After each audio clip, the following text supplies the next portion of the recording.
now the venue of our convention. To take your hand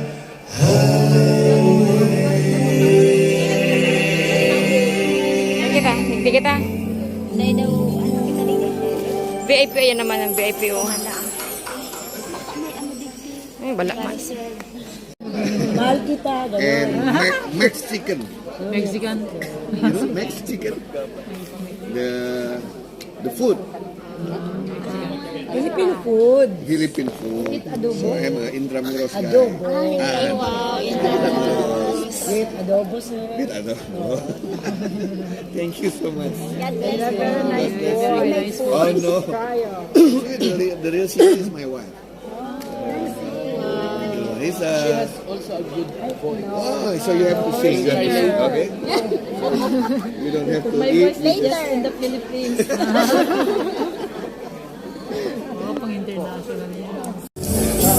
So this is our first meal here in Jakarta, Indonesia.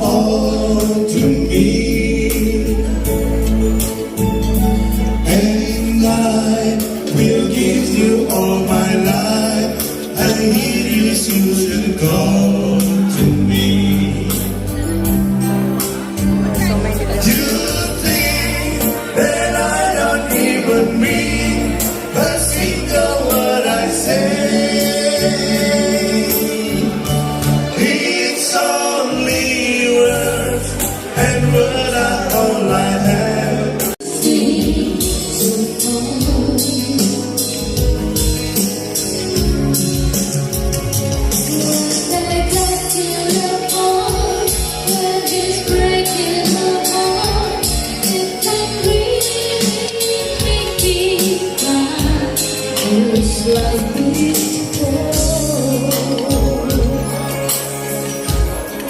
It's just a Please excuse me.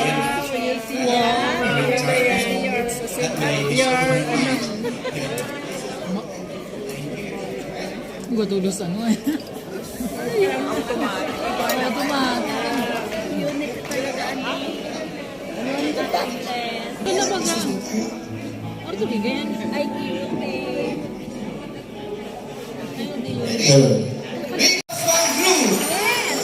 ACT+1 brother.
And I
Baka tayo magpaliarap kayo parang gitara. ACT+1. Yeah, let's ready it. 1, 2, 3. For the success of the 36th ACT+1.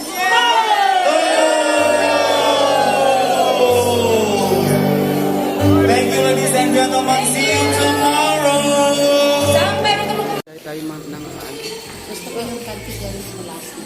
So this is our second day. So we will be having our breakfast. Hello po.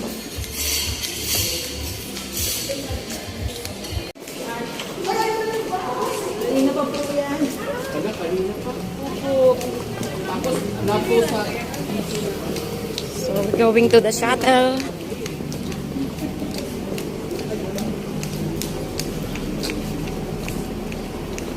So andyan na po yung shuttle namin. So sorry at kami ay na-late. So this is our second day. Going to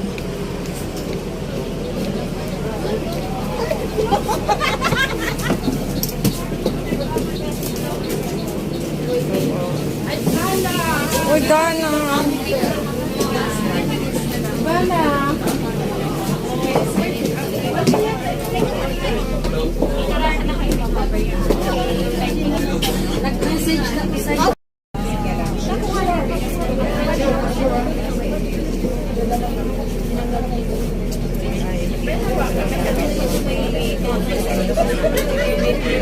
Pag napaan ka pa. Hindi naman lagi.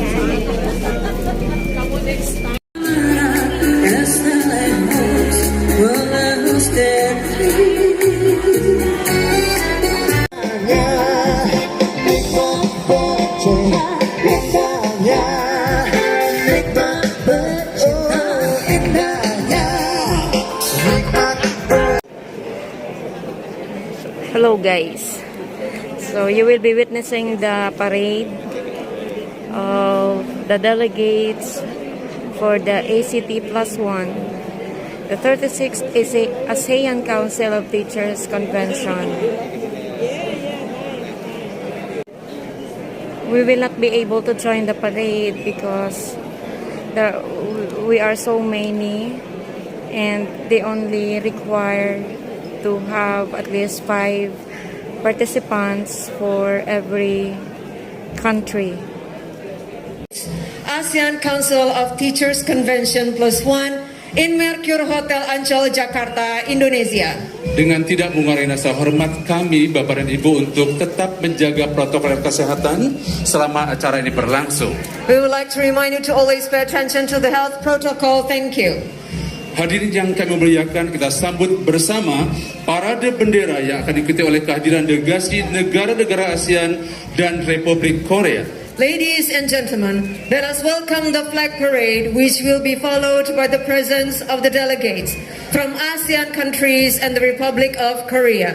Mari kita sambut perwakilan delegasi yang akan membawa bendera tuan rumah Indonesia, bendera ACT dan bendera kebanggaan kita semua PGRI yang akan diikuti oleh Gubernur DKI Jakarta dan Ketua Umum Pengurus Besar Persatuan Guru Republik Indonesia bersama Ketua PGRI Provinsi DKI Jakarta. Please give a round of applause for the representatives of the delegation who will carry the flag of the host country, Indonesia, the flag of ACT, and the flag of PGRI, which will be followed by the Governor of DKI Jakarta, Bapak Anies Rashid Baswedan, PhD, the Presidents of PGRI, Profesor Dr. Unifah Roshidi, MPD, followed by Ketua PGRI, Provinsi DKI Jakarta. Hadirin selanjutnya kita sambut Brunei Darussalam, Brunei Darussalam, Malaysia, Malaysia, Filipina, Philippines, Singapura, Singapore, Thailand, Thailand, Vietnam, Vietnam, dan Republik Korea. and the Republic of Korea.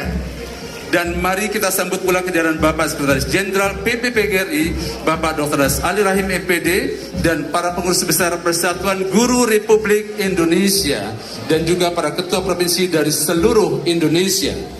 Throughout Indonesia, Indonesia.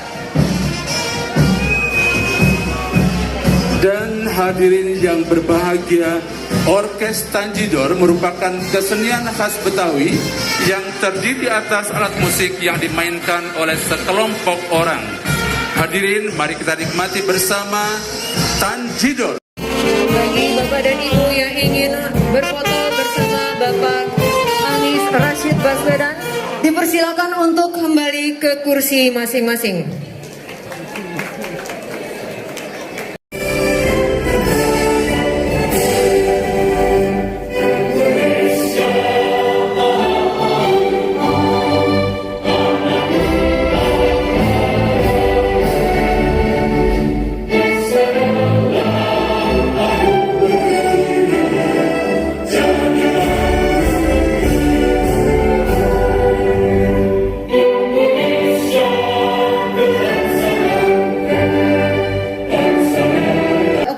That will be performed by the students of SMP Negeri 11 Jakarta. The following dance is a dance that comes from Betawi culture, and this dance has a message for every woman to be wise in making decisions in her life. SMP Negeri 11 Jakarta gained the title holder in the World Championship of Folklore Dance in Bulgaria, 27th of August 2022. So let's enjoy Lenggang Nyai.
Are coming from Malaysian country.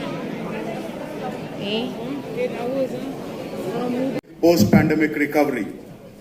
So I'm sure this convention will be a good opportunity to share, discuss experiences and initiatives that you have taken as teachers and unions in different countries. We will also hear how the governments have responded to the pandemic and building capacity of teachers during the lockdowns and in preparing them for remote teaching. I'm sure, most importantly, that this convention will also come out with a shared vision for a post-pandemic education recovery in the sub-region and beyond. Colleagues, I On behalf of the teachers of the world, I would also like to thank you for your resilience. Thank you for your good work that you have done during the pandemic.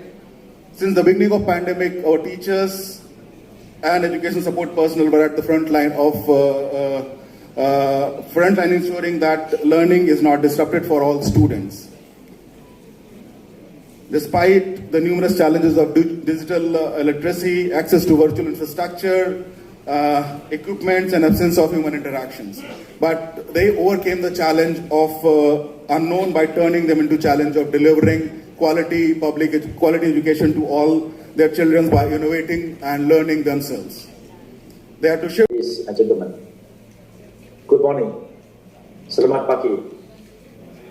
It gives me the great pleasure to address you today at the opening of the 36th ASEAN Council of Teachers +1 Convention, themed Recovering from the Pandemic, Designing the Post-Pandemic Education in Digitally Infused World. I wish to congratulate the Teachers Association of the Republic of Indonesia for hosting this important event. My appreciation also goes to the members of the ASEAN Council of Teachers for your valuable work to support our teachers in the region, and for providing a platform such as this that allows stakeholders to discuss issues, trends, and developments in teaching and learning. Ladies 36 ACT+1 Convention and keynote speech which will be delivered by the Governor of DKI Jakarta, Bapak Anies Rashid Baswedan, PhD.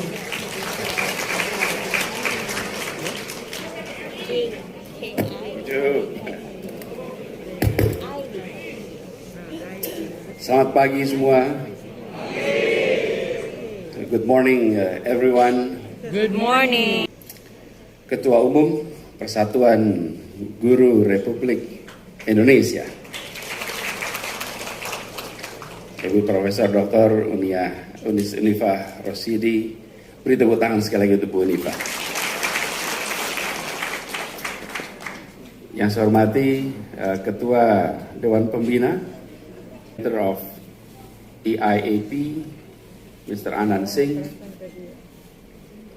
all delegations coming from friendly countries. Let's give a round of applause to all the faraway delegations coming to Jakarta. Kita beri tepuk tangan mereka semua yang datang dari jauh ke Jakarta ini.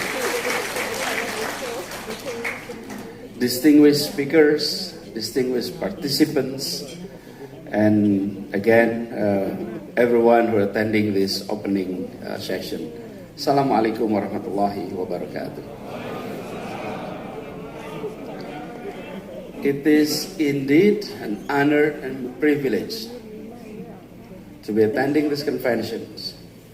About 2 months ago, when Professor Unifah came to our office explaining about the plan of having a convention here in Jakarta, I mentioned to her that Jakarta is not only welcoming, we are feeling honored to have this convention here in our city.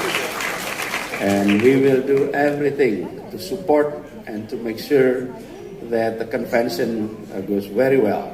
So we are grateful this morning that we are seeing a great beginning of these conventions. The ACT+1 conventions. So, and also welcome back to an offline conference. We have had conferences, but almost all of them were online. So finally we're back to almost normal. Inshallah soon will be normal. Amen. From standardized tests, they're often worried. And high school examination preparation. That's the other side. And then they're also shielded from threats and harm such as in-person bullying or any classroom disruptions. But all of these facts need to be considered when we are now returning to school. The children were 21st century children the teachers were 20th century teachers, and the building is 19th century building. Okay? In one setting. 21st century children, 20th century teachers, and 19th century buildings. So we need to keep up. And I think, given the experience of the pandemic in the past 2 years, there are lessons learned that we can pick up and converge these 3 centuries divide and take advantage of that. I'm quoting Christian Henry, an expert in e-learning, and he mentions there are 9 things that will shape the future of education during the 6th ASEAN Council of Teachers +1 conventions is now officially open. Thank you. Jangan mundur. In 3, 2, 1, go! Ya, ACT+1 ke-36 di Jakarta resmi dibuka. ACT+1 convention is officially open!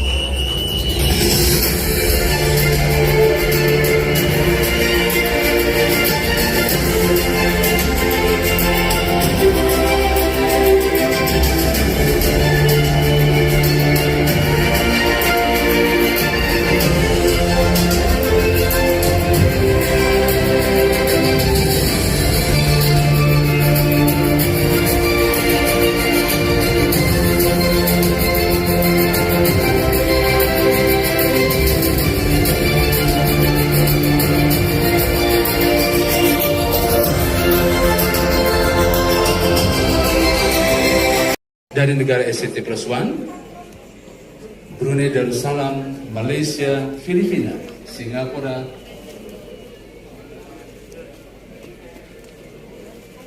ya, kami silakan untuk pemberian souvenir. Ya, cindera mata dari Ketua Umum Persatuan Guru Republik Indonesia sebagai ungkapan terima kasih PGRI kepada Bapak Anies Baswedan PhD Gubernur DKI Jakarta.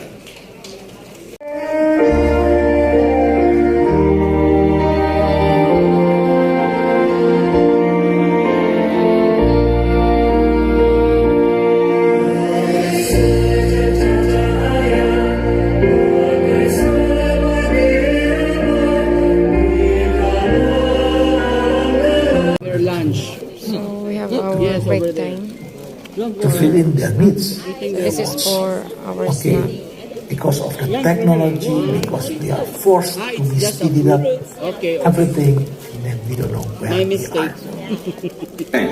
I stand to be corrected. But this not only affect us, it's also affect our.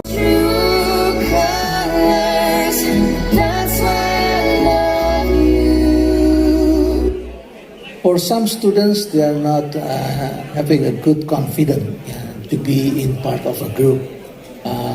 As we know that during the pandemics, they can study from home by using computer technology, and when they talk to their teacher,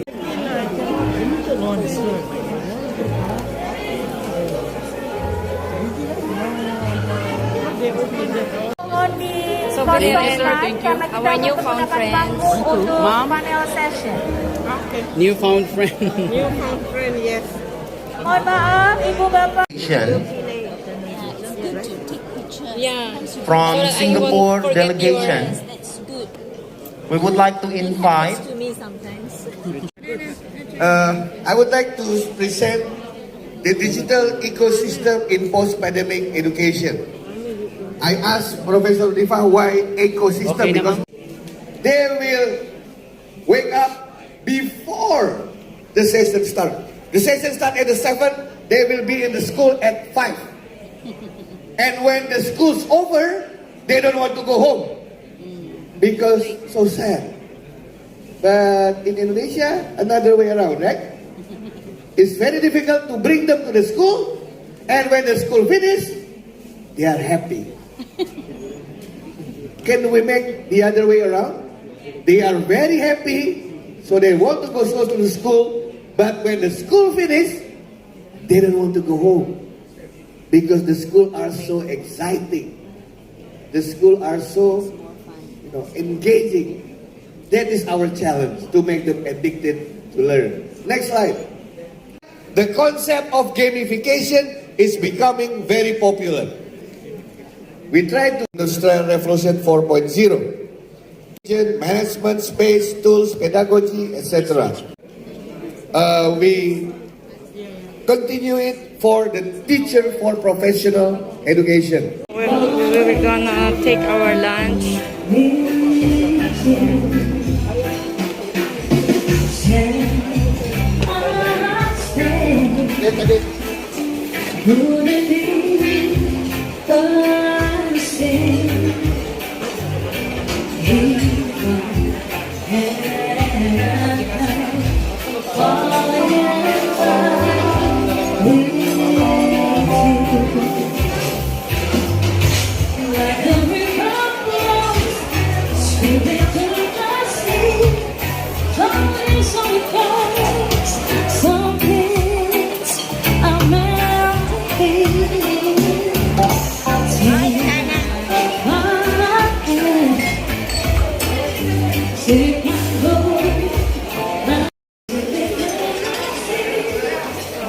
Magla-lunch kami. So, medyo mahaba ang line.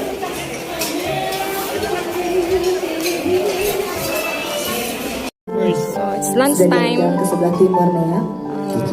Because it's already 2 o'clock. Selamat menikmati santap siangnya.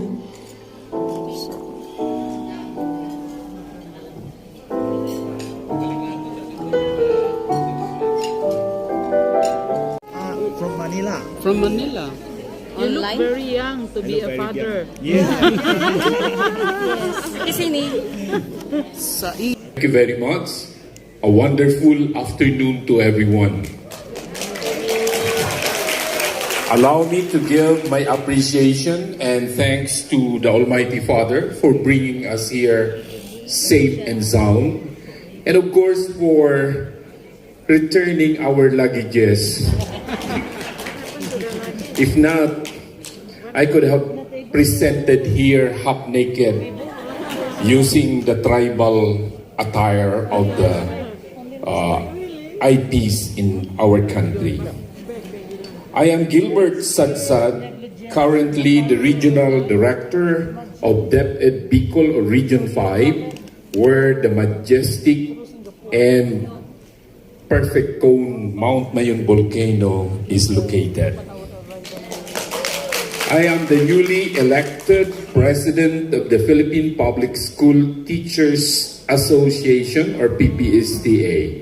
Honestly, my dear friends, this is the second time that I'm giving this PPSTA country report.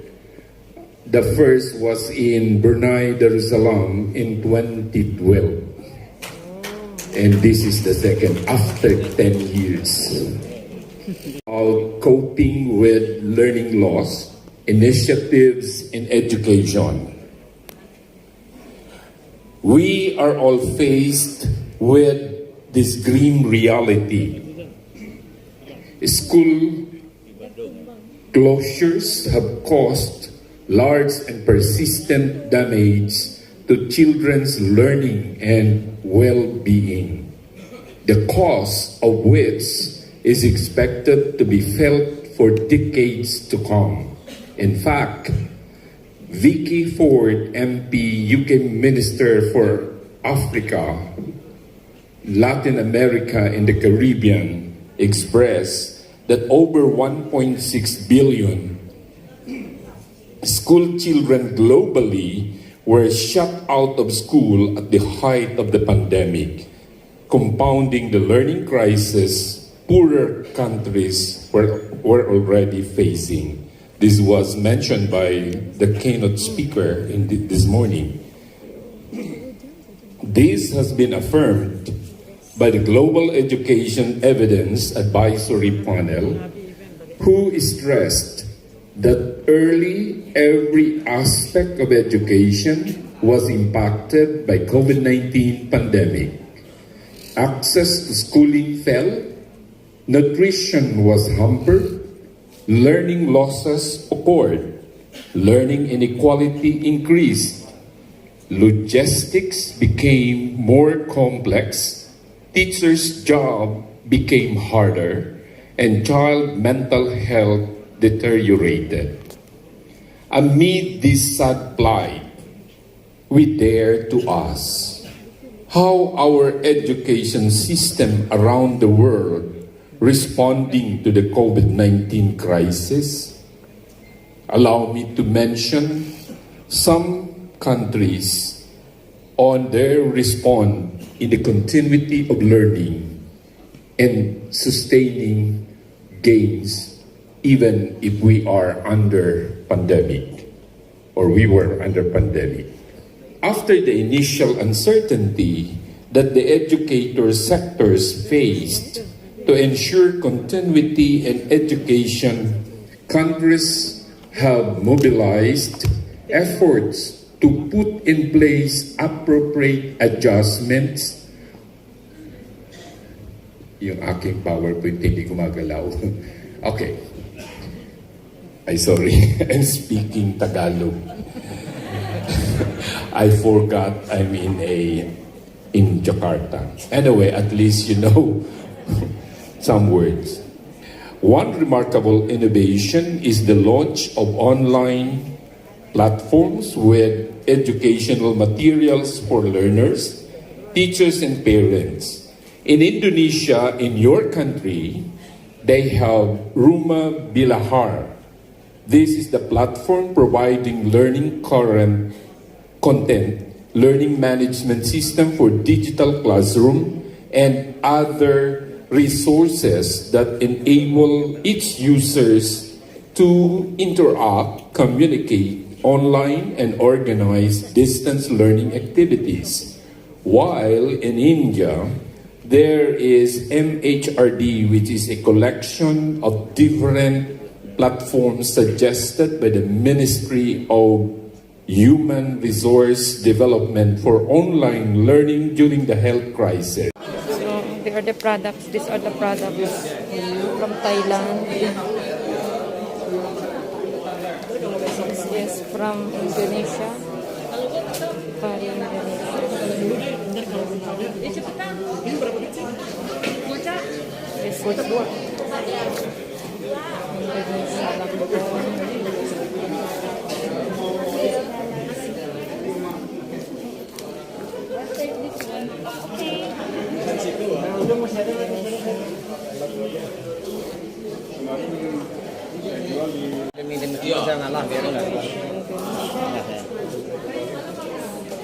One dozen?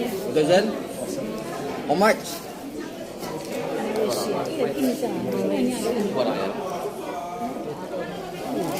Ini pancake,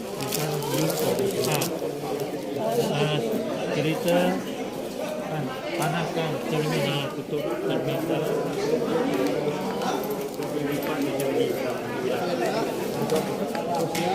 Satu.